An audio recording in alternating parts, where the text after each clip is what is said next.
Hi folks, welcome back to Stacey Can. Today I am making butter as requested from viewer Teresa. So while I'm going over all of this, go ahead and hit like and subscribe below because that does help. And also it's got some more written information that you should probably look at if you're interested in canning butter. So I am making it, and then this is a way to freeze it. You are unable, according to National Center for Food Preservation, which is who I like to follow with tested recipes, they do not recommend canning butter that you see online on the internet, and I'll explain why in a second. But you need 40% heavy whipping cream, or the heaviest whipping cream you can find. And if you say, for instance, you want a cup of butter, you need to get, that's 8 ounces, you need 16 ounces of, or a pint of whipping cream will make 1 cup of butter, and then also results in a cup of buttermilk. So it's, so it depends, plan your ratios that way. And you also need salt if you want. Salt is totally optional, and I have pickling salt here, and then also you can, if you have fancy salt, I've got some kosher salt that I was gonna sprinkle a little bit on with it as well. The tools that you need cheesecloth, you need a spatula, measuring spoon if you're gonna be measuring out the salt, you need a blender or a food processor, and you also need a mixer if you're using a blender. You obviously need a big bowl for that. And then also a clean storage container or wax paper or whatever you want to mold your butter into to store it in the refrigerator or freezer. The reason why you cannot can it, as they say on the internet, is there's a few reasons. Big one is if you think about the energy costs involved with canning it and buying the lids, etc. Oftentimes it's cheaper just to buy the butter in that situation, or buy the buttermilk or the heavy cream, which is often readily available. If you're wanting to store butter for emergency purposes, you can get powdered butter. You can also find canned butter from, which it's often from other countries. We haven't been able to find it here in the States. Maybe you can. So Google that, check that out. You can buy it commercially canned. But you can also use ghee, G-H-E-E. That is a clarified butter that is often used in Indian cuisines and Asian cuisines. Those are, and it's fantastic. It's really beautiful. The reason why it's not recommended, what you see on the internet, is because oftentimes they're saying heat the jars in the oven. Well, the oven is not, the jars are not meant for oven heating. It's a dry heat. It will crack and shatter the jars. So you have to be careful for that. And that's what manufacturers say. The jars are set up for a wet heat through water bath canning and pressure canning. The other thing is they're melting the butter and then pouring it, often with these recipes, melting the butter, pouring it into the jars, putting a lid on it in a ring, and then they tell you to store it in the refrigerator to help re-solidify it, and you have to shake it so it gets solid. The solids are mixed together throughout that cooling process. Well, in that situation, you're kind of changing what the butter is, and often once it's done like that too, you can't, some of the recipes, it doesn't work to be used again. So keep that in mind, that type of butter, sometimes it doesn't work. Also, you will get somewhat of a vacuum seal if you're heating everything up from that, but it's not that tight. The lids often pop off, and because it's not meant for that. Canning, when you're doing it in a jar, is you then heat the food, or you raw pack it, but then you have to bring it up to an internal heat for that recipe and that food through a water bath canner or a pressure canner.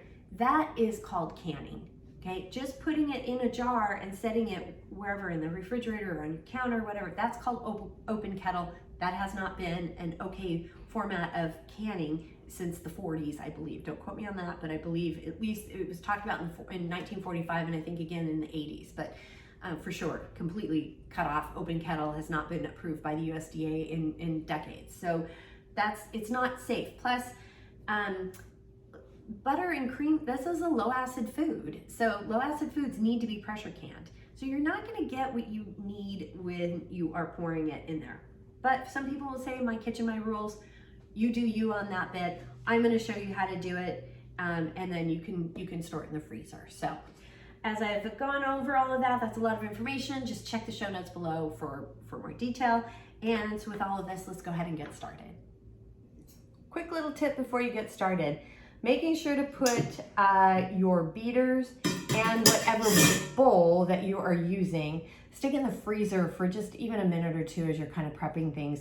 This will help get them very, very cold, so when you start the mixing process with the cream, it'll mix faster. Like by a lot. It'll mix a lot faster, almost twice as fast in some instances, especially if where you are living is warm. Or it's a warmer time of the year. It just kind of helps literally speed things along. First thing we're gonna do is just pour the cream into the pot here in my bowl. And there is a little bit of cream right here in the opening, so I am gonna definitely scoop that out. One thing you can do is you don't need to have a mixer or a blender or whatever. You can actually put it in a jar and shake it if that's what you feel like doing with your time. I don't have the muscle strength or want to do that, so I'm using a blender. Again, you can use a food processor. So I've got it in here, and now we're just gonna whip it like you make whipping cream. And start off low, and then we'll move it up to high. I got some bubbles going here, so I'm gonna pick up the speed.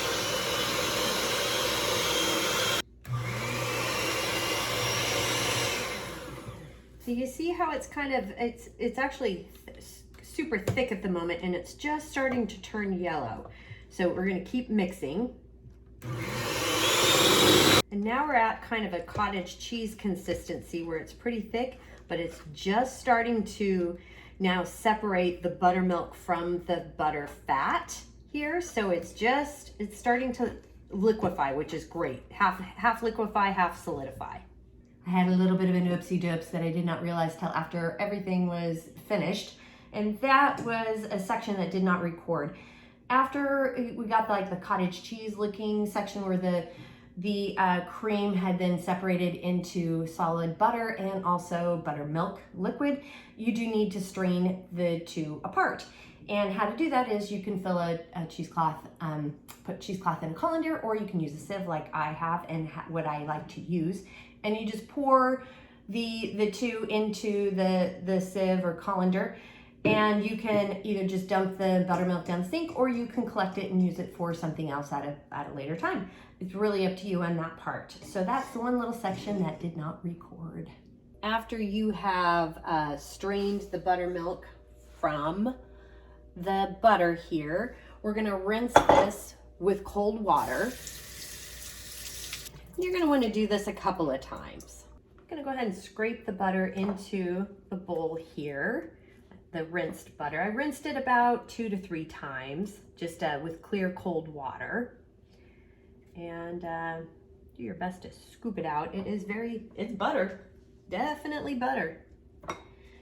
And this is a part where I'm gonna go ahead and add some of the salt and kind of mix it up a little bit and stir it up.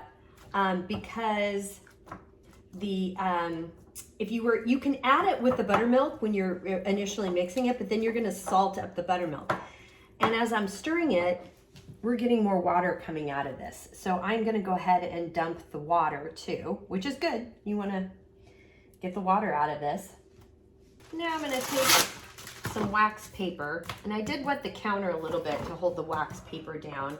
And I'm just taking, you can shape it in whatever shape you want. I'm just gonna I'm not gonna work too hard at shaping it pretty. But I'm just taking about half of the butter and just kind of making a rectangular shape because it works better on the butter dish that I use. And that's pretty much it. And then I'm gonna stick this in stick it in the refrigerator. And this is how you make butter.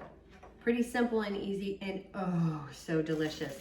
And look at that really deep, rich golden color. Sometimes you don't get that from store-bought butter. And plus, this is a different type of cream as well. It's vat pasteurized, which it goes through a little bit.